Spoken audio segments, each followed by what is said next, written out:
पीढ़ी तो पागल लोगों का तो मजमा है। पब्लिक में पागल लोग तो हो ही जाते हैं जब। लेकिन दोस्तों, हम हजरत मौलाना महमूद मदनी के इस बयान की खुलेआम मजम्मत करते हैं और हम हजरत मौलाना महमूद मदनी से ये बात पूछना चाहते हैं कि आखिरकार आपने किस सोच के साथ ये बात कही है कि जो जनाब असदुद्दीन ओवैसी को सपोर्ट करते हैं वो पागल मुसलमान हैं। दोस्तों, आखिरकार मौलाना महमूद मदनी ने सुशांत सिन्हा को इंटरव्यू देते हुए ये बात क्यों कही और इसकी वजह क्या है, आइए आप पहले हजरत मौलाना महमूद मदनी की ही जुबानी सुनिए। कि उन्होंने, मैं असदुद्दीन ओवैसी साहब को जहाँ तक जानता हूँ 100% उनसे डिसएग्री करता हूँ, उनके पॉलिटिक्स से, पॉलिटिकल अप्रोच से भी डिसएग्री करता हूँ, क्योंकि उनकी पॉलिटिकल अप्रोच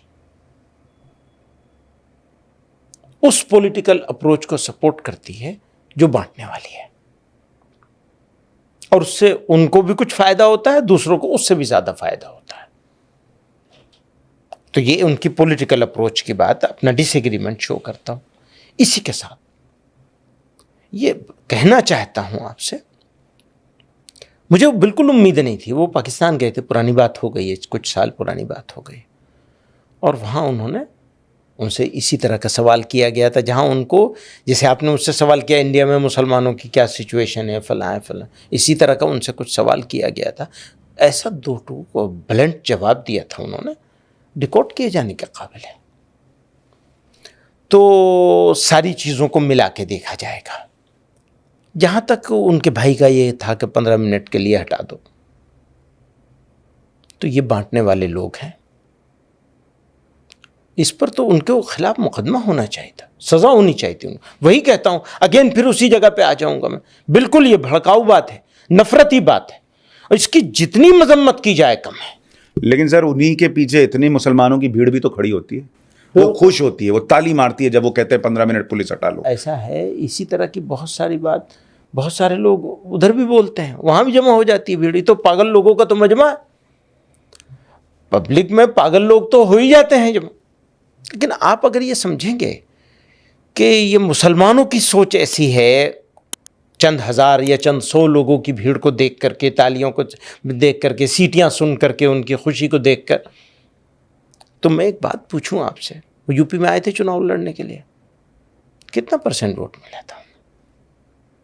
नहीं मिला ना, वोट तो नहीं दिया लोगों ने अपना नेता नहीं मानते हैं, मैं पूरे एतमाद के साथ कहता हूं।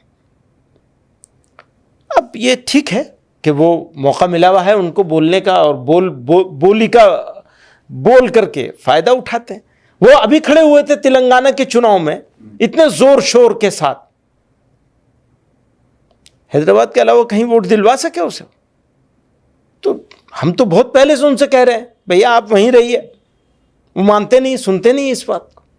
नहीं, पर वो उनके बयान इतने भड़काऊ होते हैं कि एक और मस्जिद शहीद, नामुनासिब बयान होते हैं, बिल्कुल नामुनासिब, अनबेरेबल होते हैं, अनबेरेबल, बिल्कुल अनबेरेबल होते हैं। कई सारे बयान आप कहेंगे मुसलमानों को ओवैसी साहब के बयानों को थोड़ा साइड में कर देना चाहिए, बच के रहना चाहिए? हाँ, तो हम कहते हैं जो कई बार। और दोस्तों, इससे पहले भी हजरत मौलाना महमूद मदनी जनाब असदुद्दीन ओवैसी के बारे में ऐसा बयान दे चुके हैं, लेकिन आखिर में हमें यह बात भी देखने को मिली है कि जनाब महमूद मदनी ने अपने उस बयान से रुजू किया और खुलेआम मुफ्ती यासिर नदीमुल वाजिदी को इंटरव्यू देते हुए ये बात कही कि हाँ, मैंने ये बयान गलत दिया है और मैं कौन होता हूँ ये बात कहने वाला।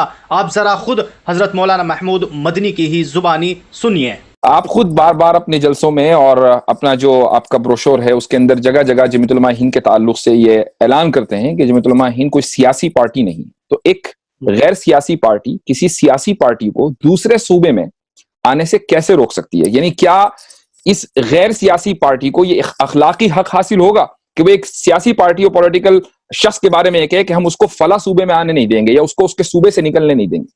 हाँ, देखिए, ये जुमला आने नहीं देंगे, ये जुमला खुद मेरे मिजाज के खिलाफ है। मैं इस तरह के जुमले उमूमन नहीं बोलता हूं। और किस रो में मैंने बोला है, तो ये आप इस पस मंजर में अगर देखेंगे कि भाई हम तो गैर सियासी पार्टी हैं, बुनियादी बात पर आ जाइए, सवाल पर जी। ये जुमलों पर तो ठीक है, जुमलों पर आप एतराज भी कर लेंगे, मैं मान भी लूंगा, मुझे उसमें कोई मेरा जाती इज्जत का मसला नहीं है, मैं माजरत भी कर सकता हूँ, वापस भी ले सकता हूँ। असदुद्दीन ओवैसी साहब में हमारे दोस्त थे, वो मुझे भाई कहते हैं, मैं भी उनको एक अच्छा ओरेटर, अच्छा जवाब देने वाला और पार्लियामेंट में मुसलमानों की एक अच्छी नुमाइंदगी, अच्छा रिप्रेजेंटेटिव मानता हूँ, अपने से अच्छा, यकीनन मेरे से अच्छे। बिल्कुल ही मैं इसका ऐलान कर सकता हूँ कि वो बहैसियत पार्लियामेंट के भी, बहैसियत इंसान के भी, मैं वो तो खैर अब वो फिर दूसरी तरफ चली जाएगी बात, बहैसियत पार्लियामेंटेरियन के वो हर हाल में मेरे से बेहतर पार्लियामेंटेरियन है। ये डिस्क्लेमर मेरा आप नोट कर लीजिए, वो हर हाल में मुझसे बेहतर पार्लियामेंटेरियन है। अब आइए दोस्तों हम बात कर लेते हैं कि हजरत मौलाना महमूद मदनी के इस बयान के बाद मुसलमान अपनी क्या राय दे रहे हैं। दोस्तों हम सबसे पहले आपको समीउल्लाह खान के इस आर्टिकल को दिखाना चाहेंगे। इस आर्टिकल के अंदर समीउल्लाह खान ने साफ तौर पर यह बात लिखी है, यकीन जानिए मेरी नज़र में अब इन कायदीन की वो अहमियत नहीं रही। पहले मुझे इनसे पॉलिसियों में इख्तलाफ राय होता था, लेकिन जब से उन्होंने मेरे नबी सल्लल्लाहु अलैहि वसल्लम की इज़्ज़त व नामूस पर सियासी मसलिहतों को तरजीह दी, मेरी नज़र में वो अहमियत नहीं रही।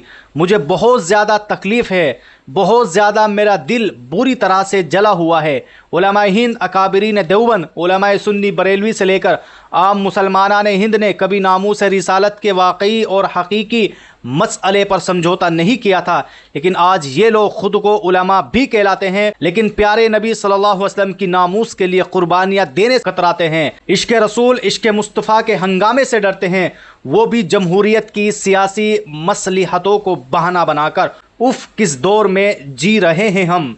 और दोस्तों इसी तरह वाजिद खान ने भी अपने एक्स हैंडल पर कुछ इस तरह लिखा है, ये हजरत मुसलमानों को गुलाम बनाने की रणनीति पर काम कर रहे हैं।